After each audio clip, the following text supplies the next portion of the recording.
یہ جو آج کا جو سلسلہ ہے نا، لوگ اکثر کو سنتے ہیں کہ فلان فلان جو وکیل ہے مرجع عارفت اللہ سیستانی کی یا رہبر معظم کی یا دوسرے جو مراجع ہے، اللہ تعالیٰ ان سب کے سائے کو تاجر برقرار رکھوانے علاوہ یہ جو وکیل ہیں بنانے یہ سلسلہ ہے. کتنے وکلا ہوتے ہیں رہبر کے، کتنے پتہ نہیں وکلا ہے. آیت اللہ عظمت سیستانی کے شاید دنیا میں اس وقت 500 سے زیادہ وکلا ہوں گے، خلیج ممالک میں، عراق میں، مختلف جگہوں پر، پاکستان میں، ہندوستان میں، یورپ میں، امریکہ میں، اور وہاں پر آیت اللہ عظمہ ہوئی کے تو سینٹرز بھی ہیں، بہت سارے مؤسسات ہیں، فاؤنڈیشن ہیں، بہت ساری چیزیں ہیں. تو وکلا ہے. یہ سلسلہ جو ہے امام محمد تقی صلوات اللہ وسلامہ علیہ اور امام علی النقی صلوات اللہ وسلامہ علیہ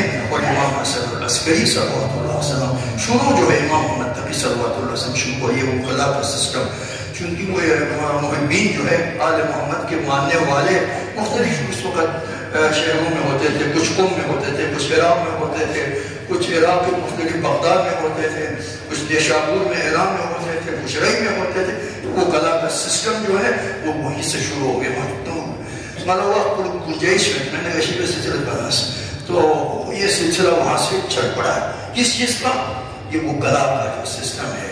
اور خصوصاً امام حسن العسکری صلوات اللہ وسلامہ علیہ کے دور میں انتہائی عروج پہ پہنچا. بہت سارے جو ان کے تھے وہ کلا تھے اور ان کے جو مشکلات ہیں مسلمانوں کے یا مومنین کے ہی کی توسط سے حل کرتے تھے. اور جو وجوہات شریعہ ہوتے ہیں، خمس ہوتے ہیں، زکوٰۃ ہوتے ہیں یا دوسری جو چیزیں ہیں، نذورات ہوتے ہیں، یہ ساری چیزیں ان کی خدمت میں. اور پھر یہ لوگ یا خطوط کے ذریعے امام سے رابطہ رکھتے تھے یا خود وہ بیچتے تھے، مستند لوگوں کو بیچتے تھے. ان کی توسط سے یہ چیزیں تقسیم بھی ہوتی تھی اور غریبوں کا خیال بھی رکھتے تھے اور مشکلات کو جو حل کرنے کے لیے جس حد تک وہ جو وہاں اس دور میں مطابق جو ضروری ہے کوئی فاؤنڈیشن ہو، کوئی مدرسہ ہو، سادہ زندگی ہوتی تھی نا اس وقت. تو اس طرح جو ہے وہ ہوتے تھے. کس کے ذریعے؟ وہ کلا کے ذریعے. اور بڑی مشکلات بھی پڑ جاتے تھے. امام حسین کاظم درود پر محمد وعلیہ وسلم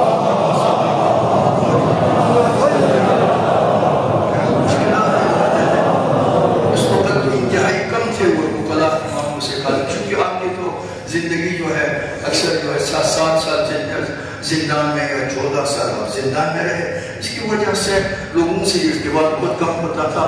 تو وہاں پر ان کے جو ہے انہوں نے 1-2 جگہوں پر اپنی وکیل جو قرار. ایک تھا وہ ابن حیان تھا، لوگوں میں شہرت اچھی تھی تو اس کے بعد بہت پیسے جمع ہوئے، بہت پیسے جمع ہوئے. 30,000 دینار سونے کی آج کل کروڑوں بھٹوں کا مطابق ہو جاتے ہیں. تو بندے کو جو ہے وہ خود بے خود ہو گیا، اتنے پیسے میرے پاس آ گئے ہیں تو میں وہ دنیا جو ہے اس پر حاوی ہو گئی. ہاں دنیا اور اس کے جو ہے بگڑ دے یہ سارے پیسے اس کے بعد یہ امانت تھی نا پیسے کروڑوں میں. امام تو زندان میں کوئی اور ہے ہی نہیں. اس نے کیا کیا؟ اس نے کہا امام موسیٰ کاظم کے بعد کوئی امام آنے والا نہیں ہے. امام غیب کے پردے میں چلا گیا ماشاءاللہ سارے پیسے پکڑنے کے لیے. تو اس طرح بھی ہوتے تھے نا. خطرناک کام ہے نا یہ، انتہائی خطرناک ہے. بعد میں لوگوں نے کہا یہ کیا تم نے ہم سے سارے پیسے اس بات کر کے تمہیں دے دیا اور تم نے یہ بات کی. اس لیے ایک مذہب نکلا وہاں سے، واقفیہ کہتے ہیں اس کو. میرے پاس وقت نہیں ورنہ میں چند تفصیلی تھوڑی سی روشنی کرنی. تو واقفیہ کہتے ہیں یعنی امام کے بعد کوئی اور امام نہیں ہے. امام موسیٰ کاظم کے وقت بریک، اس کے بعد کچھ بھی نہیں. تو یہ سلسلہ تھا. اس لیے بعد میں وہ پچھتا کے لوگوں نے مذمت کی جو ہے وہ پیسے واپس کیے انہوں نے. یہ خطرناک کام ہوتا ہے یہ جو مال امام کا کام منسوخ ہے. تو یہ امام حسن العسکری دور میں یہ سلسلہ تھا. پر محمد وعلی محمد صلوات محمد وعلی محمد. اور اس ان کے دور میں جو ایک وہ ہے کہ ایک انتہائی مشہور فیلسوف عرب جسے کہتے ہیں یعقوب ابن اسحاق کندی، بنی کندی کا رہنے والا بہت بڑے کا فلاسفر تھے. عربی میں فیلسوف کہتے ہیں، ہم کیا کہتے ہیں؟ فلاسفر. تو وہ فلاسفر تھا، وہ انتہائی پڑھا لکھا بندہ تھا. لوگ جو ہے ان کے پاس آ جاتے تھے اور انتہائی اپنے علم پر ناز ہو کے تو تھا نا، مسلمان تھا لیکن وہ بگڑ گیا. وہ کچھ لکھنے لگا، یعقوب نے قرآن میں تناقضات ہے، نعوذ باللہ، یعنی ایک آیت دوسرے آیت سے جو ہے وہ اس کے منافی ہے. یہ آیت کچھ اور کہتی ہے، وہ آیت کچھ اور کہتی ہے. تناقضات ہے قرآن میں، نعوذ باللہ، ضد و نقیص ہے قرآن میں، ایک دوسرے کے خلاف آیتیں ہیں. قرآن سمجھنے کی ضرورت ہے نا، تاویل ہے، تفسیر ہے، تأویل ہے، بہت ساری چیزیں ہیں نا قرآن کے حوالے سے. تو وہاں اس نے اپنے توجہ اس کے ذہن میں آ کہ اس طرح مثلا میں آپ کی خدمت میں عرض کروں، ان منکم الا واردھا، یہ قرآن آیت ہے، تم میں سے کوئی بھی نہیں ہے مگر ان کی جہنم میں تم لوگ کیا ہے وارد ہوں گے. یعنی اس سے مقصد ہر ایک جو ہے جہنم میں داخل ہونے کے بعد پھر نکلیں گے. والذین سبقت منا الحسنى اولئک عنہا مبعدون. وہ یہ آیت کہتی ہے کہ جو ہے وہ نیکوکار ہیں، جن کے لیے اللہ تعالیٰ نے توفیق دی ہے، وہ عمل صالح کے میدان میں بھی شرکت کی ہے، وہ تو جہنم سے دور ہی دور ہے. لا یسمعون حسیسا، یعنی قرآن آیت ہے، وہ ہم کو تو اس کے کوئی بھی جہنم کے آثار بھی نہیں، ان کی آواز بھی نہیں سنیں گے، چیخ و پکار کے جہنمی ان کو بھی نہیں سنیں گے، دور ہوں گے، سیدھے چلے جائیں گے بہشت برین میں. یہ آیت کہتی ہے ایسا ہے کہ دور ہے جہنم میں، جو نیکوکار جو ہے وہ واپس نزدیک ہی نہیں ہوں گے. دوسری آیت ہے وَإِن مِّنكُمْ إِلَّا وَارِدُهَا، تم میں سے کوئی بھی ایک نہیں ہے چاہے مسلمان ہو چاہے کافر، مریں گے جہنم میں داخل ہونے، وارد ہونا ہے جہنم میں. وارد ہونے کے بعد کچھ وہی رہیں گے، کچھ نکلیں گے. یہ آیت ہو سکا یہ کر مثال کے طور پر بتاؤں تو کیا نام ہے یعقوب نے اسحاق کے دی. تو یہ اس لیے ہے کہ قرآن کے الفاظ میں جو اللہ تعالیٰ بھی ارادہ فرماتا ہے وہ اس بندے کو کیا پتہ کیا ہے. بندہ اپنے طور پر جو ہے سمجھتا ہے یہ اس کی تاریخ اس کے ساتھ. عربی زبان میں ورود کے لیے دو قسم مانا، ایک ہے داخل ہونا، ایک ہے نزدیک ہونا. کیا کہا میں نے؟ ایک ہے داخل ہونا، ایک کیا ہے کسی چیز کے، کسی مکان کے، کسی جگہ کے نزدیک ہونا.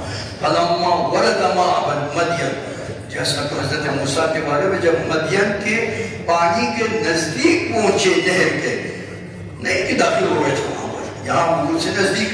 ان منکم الا واردھا، یہ ہے کہ تم میں سے کوئی بھی نہیں ہے الا کہ جہنم کے نزدیک پہنچے. جہنمی تو وارد ہی مجھے اندر چلے جائیں گے، دوسرے دیکھ کے کہ حشر کیا ہے، پھر وہ جب بہشت بنی کہے گا اللہ کا شکر ہے کتنے عذاب مبتلا یہ لوگ مبتلا ہیں اور اللہ تعالیٰ نے ہمیں جنت نصیب کی. تو اس طرح قرآن آیات میں عربی زبان میں عبور ہونے کی ضرورت ہے، اور پھر تناقض مناقض کچھ بھی ہے نا صاف ہو جاتا ہے. بہرحال تو امام کے دور میں یہ تھا، یہ کچھ ان کے ایک طرح شاگرد جو ہے شاگرد میں امام کے خدمت میں حاضر ہو گئے، بولا کہ بنت پڑھتا چلا. تو حاضر ہونے کے بعد امام نے فرمایا سنا ہے تمہارے استاد نے قرآن میں ضد و نقیص ہیں، یہ ہے وہ ہے تناقضات قرآن کی کتاب اور لکھ رہا. ہاں جی وہ لکھ رہا ہے. کیا تم میں سے الیس منکم رجل رشید، کوئی پڑھنے والا، فکر سوچنے والا، معلومات رکھنے والے کوئی نہیں ہے تمہارے شاگردوں میں سے؟ کہا ہے. تو پھر اس کے کہے تو نہیں ہے، تم کیا غلط کر رہے ہو، تمہیں کیا پتا یہ چیزیں. کہتے ہم تو ڈرتے ہیں، ہم کو تو اس کے ساتھ بات ہی نہیں کر سکتے.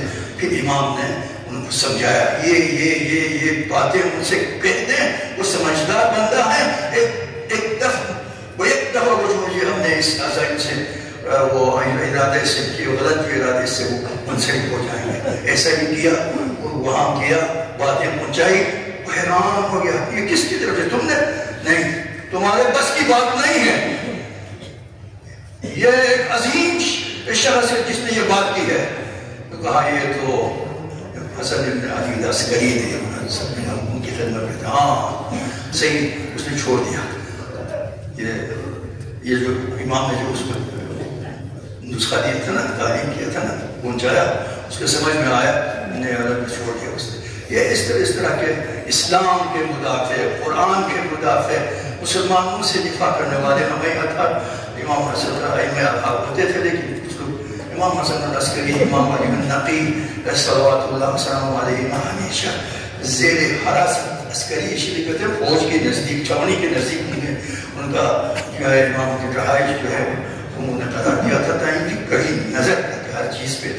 وہ مشکل تھا کہ اس زمانے نے کس طرح ہمیں اطفال نے کتنی قربانیاں دی ہیں ہم تک یہ جو ہے مذہب حق پہنچائے. پروردگار ائمہ اطہار کے صحیح طریقے پر معرفت پھر سیرت جاننے کی اور اپنانے کی توفیق عنایت فرما.